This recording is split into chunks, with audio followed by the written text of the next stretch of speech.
Hey everyone, welcome to Quick Hits. My name is Sean Peers. I'm your host of Quick Hits. I'm the CEO of Dental Peers, your dental CEO maker, and the leading, oldest established exclusive buying group for dentists in the Canadian market. And I am joined by my friend Anne Genge today. Anne, how are you doing? I'm great. It's always great to have a spotlight on what's, happening in practices every day and how we can help them solve these things. Absolutely, absolutely. So, I think I'd be remiss to not take a moment to introduce Anne, let everybody know who she is. Anne is, well, let's just say it this way. When I have a question in the world of cybersecurity and AI and technology on those fronts, Anne is the person that I bounce my questions off of and has been for a number of years. And the reason is simple. I mean, she is a leading cybersecurity expert here in Canada and across outside of Canada. She has been a featured speaker at huge events across North America, maybe even outside North America. Have you gone outside North Mhm. America, Anne? I have a series with Dental Tribune, so I'm an ongoing contributor to that, which is, of course, global and published in many different languages. So, yeah, I'm trying to spread the word as far and wide as possible. It's everybody's issue, right? 100%. I mean, I've had the chance to see Anne speak, and I can tell you, not only does she bring a great deal of knowledge, she brings an ability to engage her audience, whether it's an audience of just one team or an audience of a large scale. You will learn a lot because Anne really is up on top of what is going on in the world of cybersecurity, the regulations that are in place, regulations that perhaps should be in place, things like that. So, Anne, welcome to Quick Hits. How are you doing beyond that? We covered a lot there, right? Well, that was a really wonderful introduction. Thank you. I mean, I think we're both on the same mission, and that is identifying, some of these little nooks and crannies and speed bumps that people run into on a daily basis and solving them. And it's going across, especially things like AI today, right? So I think it's probably what we're going to talk about most in this segment, and I'm ready for it. So quick hits, hit me up. Love it. Love it. See, there's that enthusiasm right coming out of the gate. Okay.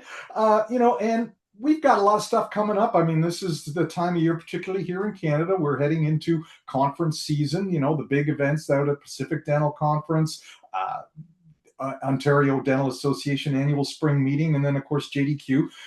Dentists are going to be walking the trade show floors and they're going to see signs about AI this, AI that everywhere. And it's going to be sensory overload and it's going to get them really, it's going to get them excited, maybe a little bit nervous, thinking, am I being left behind? So Yeah. I think before we get going down that path, maybe what dentists need to sort of stop and think about, and I'd like your thoughts on this, before going down and thinking, what should I buy in the world of AI? What should they be asking themselves about, like, what are my struggles right now? What are you hearing? Yeah, I think the wonderful thing about AI is it has the power to solve so many problems.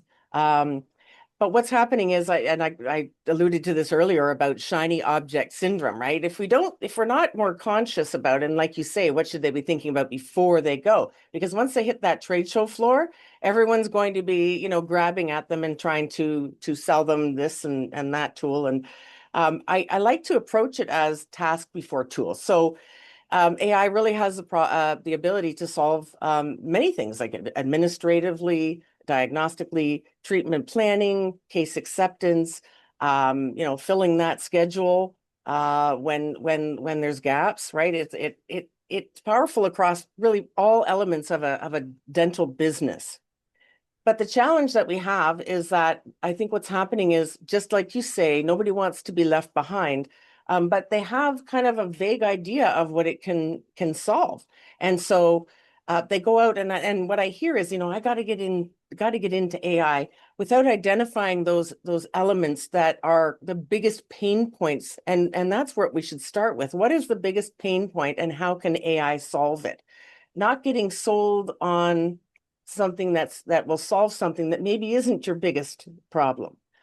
Maybe there's an admin layer that's more important for you to use AI for before you buy into something that is diagnostic. That's possible.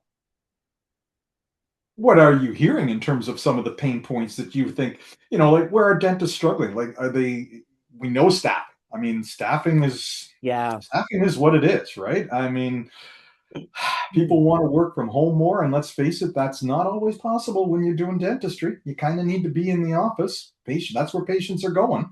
So how do we address, is it a staffing issue? Are we struggling in the diagnostic world? Where is AI going to help, do you think?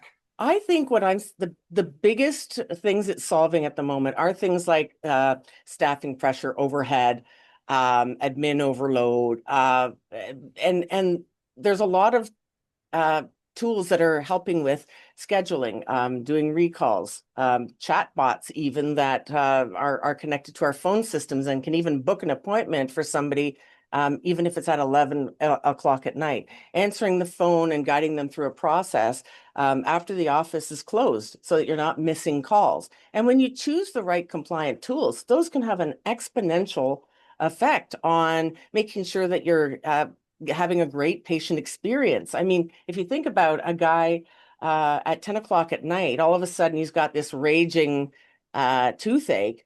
And, he calls his dentist, and the best he's going to get from, in most cases, is that when someone comes in at 8 o'clock in the morning, they'll call him and try to schedule him at that point.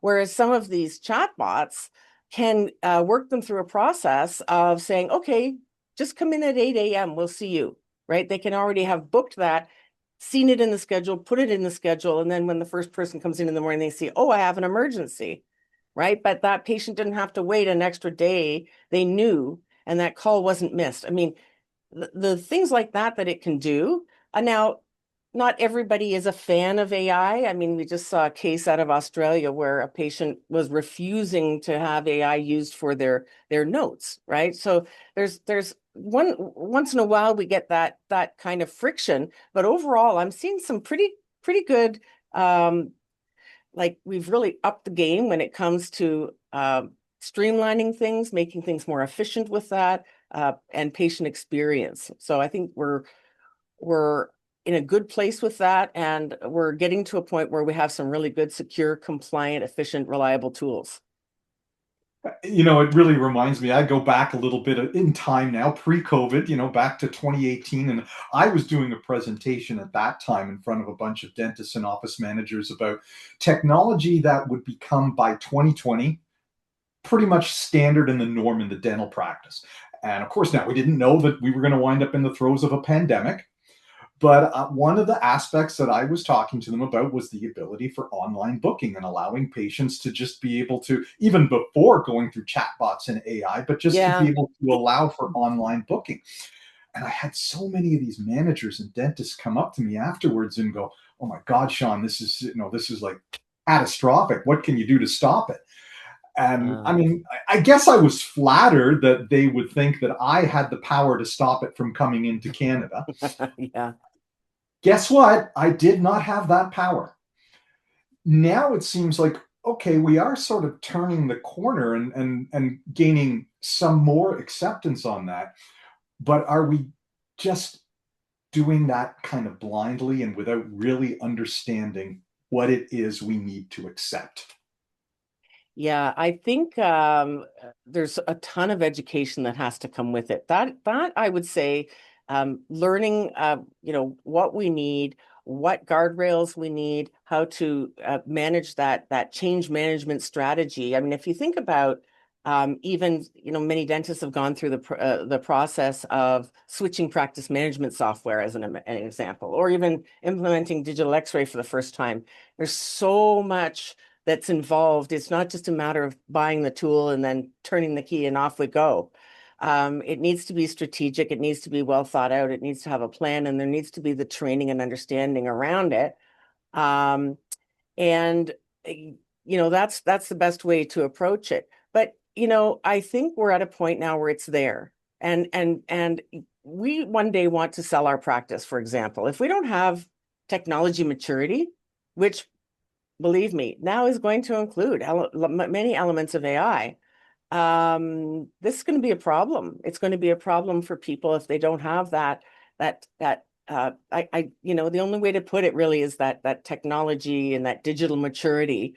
It's going to become sort of like mainstream, just like digital X-ray is now. And so we got to go there. I mean, unless you are going to maybe be out in a couple of years, maybe you don't want to go through that pain. But we're better off to be looking at putting those things in place, making sure that we're at least on par with our competitors, because as people get more comfortable with it, they're going to actually expect it. In fact, now we kind of have half and half. Some people are scared, but some people are thinking, well, you're not using AI for this? It's sort of, even if they don't understand what it is, they think it's the big shiny thing. 100%. Wow. Lots of foreshadowing for future discussions there, Anne. I think you're laying the groundwork of things that we might have to go over. But this is Quick Hits. We're not here to exhaustively explore every topic, but we certainly want to touch upon things that help dentists to guide them and get them thinking about what they can do to perhaps embark down a path. And of course, one of the key elements is, if I want to get more knowledge about this, how do I go about doing that? So, Anne, you're the person that I would direct them to. So if anyone wanted to reach out to you with any questions about where they should be going on AI, what they should be thinking about, and what the whole cybersecurity journey would look like for them, what's the best way to get in touch with you? Well, just my email. It's Anne, ANNE at Myla.training.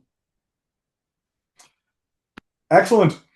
We will make sure that we put that email into the comments section as well, so you'll be able to see it and reach out to Anne. And Anne, thanks very much for joining us today on Quick Hits. I will definitely be inviting you to come back and speak on these topics again, because I think this is something that dentists are going to be really eager to learn more about. So really appreciate your time being here. Thank you, Sean. All right, everyone. First episode of Quick Hits in a long time. Had to take a little bit of a break, personal hiatus, shall we say, but we're back. I hope you enjoy this, and I hope you're looking forward to our next episode, and it'll be back soon. Take care, everybody.